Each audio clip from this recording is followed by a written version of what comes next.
नमस्कार, मैं हूं विजय विद्रोही और आप देख रहे हैं अनकट। तो उत्तर प्रदेश से एक बहुत बड़ी खबर आ रही है। ना, आप गलत समझे, ये खबर योगी को हटाए जाने से जुड़ी हुई नहीं है। योगी पर मोदी और योगी हावी हो गए हैं, ये भी खबर नहीं है। मोदी और अमित शाह पर योगी हावी हो गए हैं, ये भी कोई खबर नहीं है। संघ की चल रही है या मोदी, अमित शाह और जेपी नड्डा की चल रही है, ये भी खबर नहीं है। खबर ये है कि उत्तर प्रदेश के विधायकों का फैसला, उनके राजनीतिक फ्यूचर का फैसला, उन्हें टिकट मिलेगा या नहीं मिलेगा, वो उनका जो निर्वाचन क्षेत्र है उसकी बूथ कमेटियां हैं वो तय करेगी। बूथ कमेटी तय करेगी कि मौजूदा विधायक को टिकट दिया जाए या नहीं। बूथ कमेटी तय करेगी कि अगर मौजूदा विधायक को टिकट नहीं दिया जाता है, नहीं दिया जाना है, तो किसको विकल्प के तौर पर आजमाया जाना चाहिए। अब एक बूथ कमेटी में 10 लोग होते हैं, एक यूथ 10 बूथ। एक जो निर्वाचन क्षेत्र है विधानसभा का, उसमें मान लीजिए 1000 बूथ। एक बूथ पर 10 यूथ के हिसाब से 1000 बूथ पर करीब 10,000 लोग। तो 10,000 लोग तय करेंगे। अपने आप में देखा जाए तो बड़ी लोकतांत्रिक प्रक्रिया है। एक तरह से बीजेपी का इंटरनल सर्वे भी हो जाएगा कि 10,000 लोग एक विधानसभा क्षेत्र में, पार्टी के कार्यकर्ता अपने विधायक के कामकाज के कितने संतुष्ट हैं, कितने संतुष्ट नहीं हैं, उसे हटाना चाहते हैं तो किसे विकल्प के रूप में रखना चाहते हैं, कितना अच्छा है। लेकिन देखा गया है कि आमतौर पर पार्टियों को जिताऊ और टिकाऊ उम्मीदवार ही चाहिए होते हैं। तो मतलब ये जो बूथ कमेटियां हैं, ये योगी से ऊपर हो जाएंगी। ये बूथ कमेटियां क्या मोदी, अमित शाह और जेपी नड्डा से ऊपर हो जाएंगी? ये बूथ कमेटियां क्या बीजेपी के संसदीय बोर्ड से ऊपर हो जाएंगी? पहला सवाल। दूसरा, मान लीजिए किसी निर्वाचन क्षेत्र में बीजेपी आलाकमान चाहता है कि समाजवादी से पार्टी से आए हुए या कांग्रेस से आए हुए या फिर बहुजन समाज पार्टी से आए हुए किसी कद्दावर नेता को टिकट देना है, तो बूथ कमेटियां क्या कर लेंगी? अगर बीजेपी आलाकमान ये तय कर ले कि मान लीजिए किसी भारी भरकम समाजवादी पार्टी के नेता अखिलेश यादव है, उनके खिलाफ विराट कोहली को लड़ा देना है, तो ये बूथ कमेटियां क्या कर लेंगी? फिर एक और बात है, 300 से ज़्यादा विधायक हैं, 5 साल की एंटी इनकम्बेंसी है, पिछले 7 साल की केंद्र सरकार की एंटी इनकम्बेंसी है, तो 12 साल की एंटी इनकम्बेंसी है। ऐसे में सिटिंग गेटिंग नहीं चलेगा, ये फॉर्मूला अब सर्वमान्य हो गया है। यानी अगर आप पिछली बार विधायक थे तो इस बार स्वतः ही आपको टिकट मिल जाएगा। ऐसा किसी वक्त होता था लेकिन अब नहीं होता है।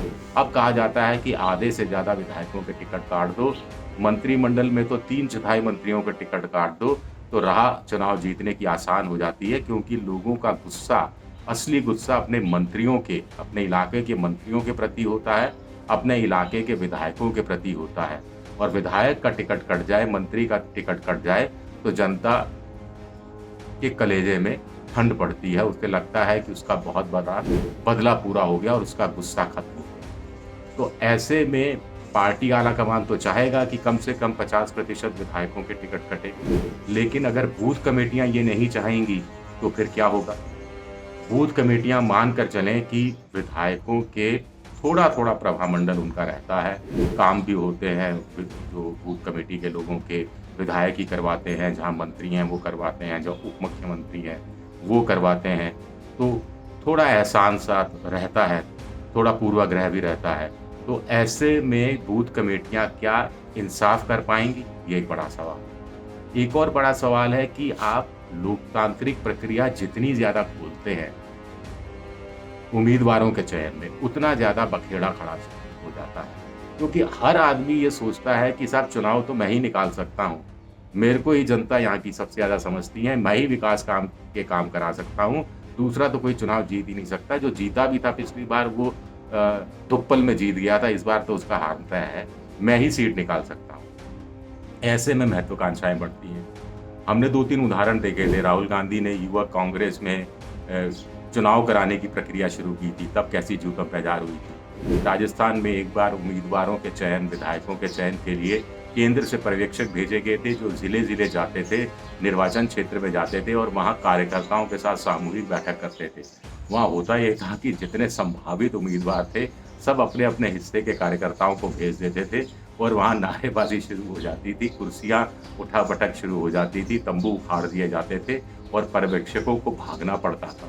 अंत में फिर वही होता था कि 3 लोगों का पैनल बनता था, 3 लोगों का पैनल केंद्रीय आला कमान के पास जाता था, उसमें मुख्यमंत्री का अ, जो प्रदेश अध्यक्ष है उनका, जो राष्ट्रीय अध्यक्ष है उनका और बाकी 1-2 और जो प्रभावी नेता है उनका असर होता था, फिर टिकट का बँटवारा होता था।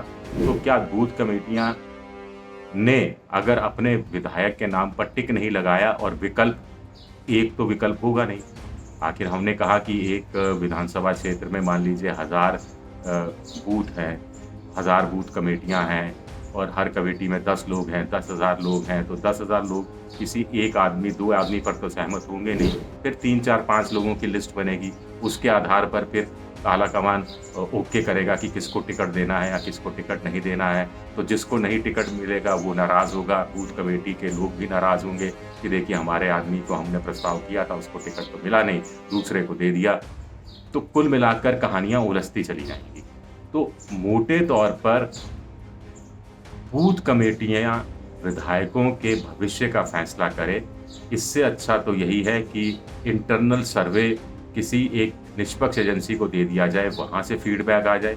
वैसे भी 5 साल का फीडबैक के लिए आपको जनता के पास नए सिरे से जाने की ज़रूरत नहीं है, आपको पता लग ही जाता है। अगर आप मुख्यमंत्री हैं और आपकी नज़र बड़ी पैनी है, तो आपको पता लग ही जाता है कि कौन अपने इलाके में कैसा काम कर रहा है। बहुत बार आईएएस जो अधिकारी हैं, जो आईपीएस अधिकारी हैं, जो स्कूल के मास्टर हैं, स्कूल के सरपंच, गाँव के जो सरपंच हैं, उनके माध्यम से भी ये फीडबैक मिल जाती है। लेकिन कार्यकर्ता अपने नेता को चुने, कागज़ों में देखने में बहुत अच्छा लगता है। और सबसे बड़ी बात है कि अब जब खबर ये छन कर आ रही है, तो क्या हम मान कर चलें कि मोदी और योगी का जो तकरार थी, जो कथित रूप से लड़ाई थी, जो झगड़ा था, जो ईगो की प्रॉब्लम थी, वो सब अब क्या खत्म हो गई? शुक्रिया आपका, बहुत-बहुत शुक्रिया।